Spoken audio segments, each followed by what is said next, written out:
સુરતના ડેરી ઉદ્યોગ સાથે જોડાયેલા મોટા કારોબારી શૈલેષ પટેલની એસઓજી પોલીસે ધરપકડ કરી છે. મનપા દ્વારા લેવાયેલા પનીરના સેમ્પલ ફેલ. ફૂડ સેફ્ટી વિભાગ દ્વારા લેવામાં આવેલા નમૂનાના રિપોર્ટમાં ખુલ્યું કે સુરભી ડેરી દ્વારા તૈયાર અને વેચવામાં આવતું પનીર દૂધથી નહીં પરંતુ કૃત્રિમ અને કેમિકલ યુક્ત પદાર્થોથી બનાવવામાં આવી રહ્યું હતું.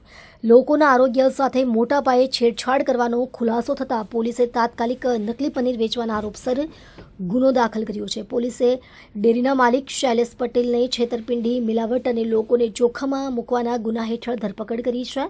તપાસમાં જાણવા મળ્યું છે કે તેઓ નકલી પનીરને અસલી કહી શહેરમાં સપ્લાય કરી રહ્યા હતા.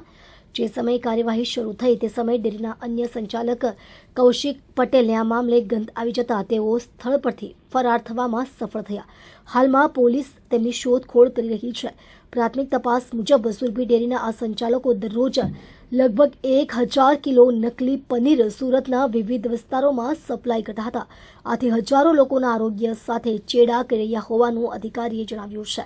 હાલ આ મામલે પોલીસ વધુ પુરાવા એકત્રિત કરી રહી છે અને આ ગેરકાયદેસર કૃત્યમાં કોઈ અન્ય લોકો અથવા સપ્લાયર્સ સામેલ તો નથી ને તેની પણ તપાસ શરૂ કરી છે. શહેરમાં આ ઘટનાએ ચિંતા ફેલાવી છે અને લોકોમાં ખાદ્ય વસ્તુઓ અંગે વિશ્વાસનો પ્રશ્ન ઊભો થયો છે. 954 કિલોગ્રામ પનીરનો જથ્થો જે જપ્ત કરેલો એનો જે નમૂનો જે ફેલ જતા ગઈકાલે એક વિશ્વાસઘાત અને મિલાવટની કલમ મુજબ ગુનો દાખલ ખટોદરામાં કરવામાં છે.